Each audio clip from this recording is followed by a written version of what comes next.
In this training, we are focusing on a common problem addressed by behavior analysts working in education: disruptive behavior. The American Federation of Teachers, AFT, lists disruptive behavior as a significant concern for classroom teachers. In their school discipline resolution, they express concern over learners who are chronically disruptive and the significant negative impact they can have on the learning environment and opportunities for other students.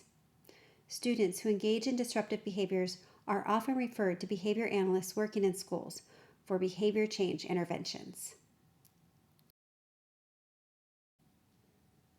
The APA Dictionary of Psychology defines disruptive behavior as behavior that chronically threatens and intimidates others or violates social norms. The term is typically applied to the behavior of children, but it can also be used to describe adult behavior.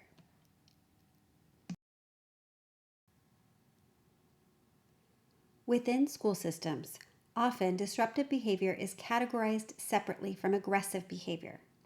Disruptive behavior interferes with the learning environment and experiences and may disturb, damage, or destroy objects in the environment. Aggressive behaviors are behaviors that put other individuals in some form of risk or danger.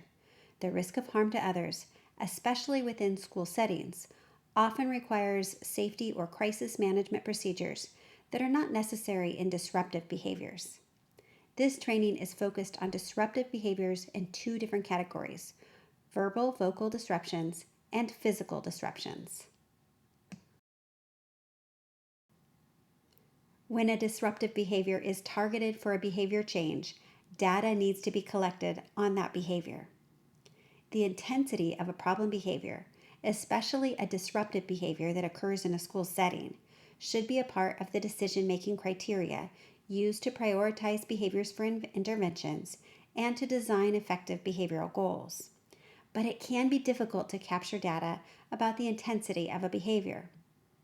A behavior intensity scale can be used effectively to collect data on the intensity of disruptive behaviors. Many school districts, governmental departments, and organizations have developed behavior intensity scales that can be used to measure disruptive behavior. One example is the Disruptive Behavior Intensity Scale from the Minnesota Department of Human Services. It can be used to measure the intensity of verbal disruption, physical disruption, and aggression. It is designed to be used to measure behaviors that occur in multiple settings, including home and school settings, to measure the behaviors of individuals of varying ages.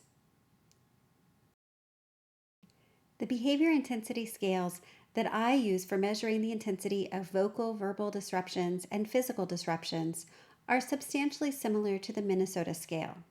They can be easily modified for use in school systems that don't have identified preferred scales to use. Since disruptive behaviors are frequently referred to behavior analysts working in behavior analysis and education, it is valuable to prepare and plan to use behavior intensity scales. The process begins by identifying the behavior and gathering key data about the behavior. Developing an operational definition of the referred disruptive behavior, including examples and non-examples, is the first task that a behavior analyst will complete in the process. Here I'm going to walk through a sample scenario where a learner is referred to a behavior analyst for vocal verbal disruptions. I've borrowed and modified an example from the Minnesota Behavior Intensity Scale, which they provide as a reference-only example of a verbal disruption. The learner makes a growling sound, a roaring sound, or high-pitched noise at any volume, or says words or makes sounds or noises that can be heard from the outside hallway or next classroom.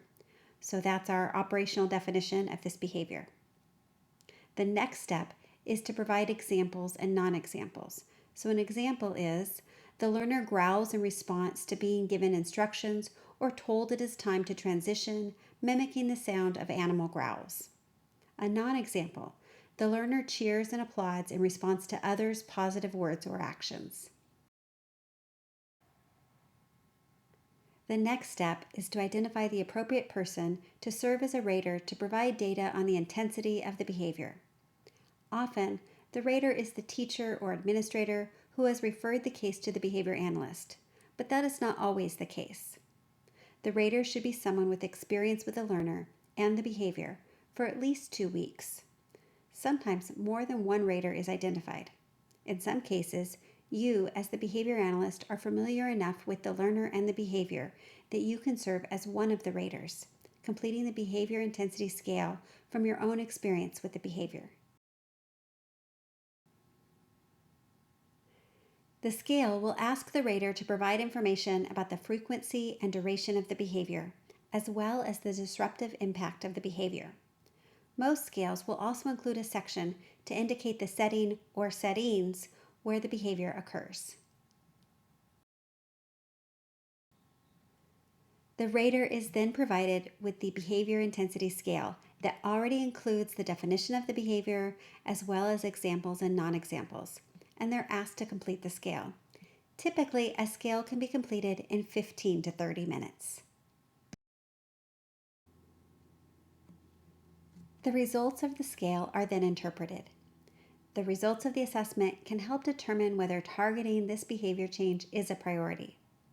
If it is determined that it is an important problem behavior to target, the data from the scale can then be used to plan a functional behavior assessment. It will provide important information to schedule the location and time length of observations. A behavior intensity rating scale is a useful tool for collecting data that can be documented as a part of the decision-making process. Documentation for decision-making about when to provide interventions and behavior supports is very important, especially within public school settings. For supervised unrestricted fieldwork, identify a disruptive behavior exhibited by a student in a learning environment, and write an operational definition of the behavior that includes examples and non-examples. Then, identify an appropriate rater familiar with the behavior and ask them to complete the scale. If you are familiar enough with the problem behavior, complete a rating scale yourself. Interpret the results and share them with me, anonymizing client information, so I can provide you feedback. If you have questions about this assessment tool, write them out and email them to me so we can discuss them at an upcoming supervision meeting.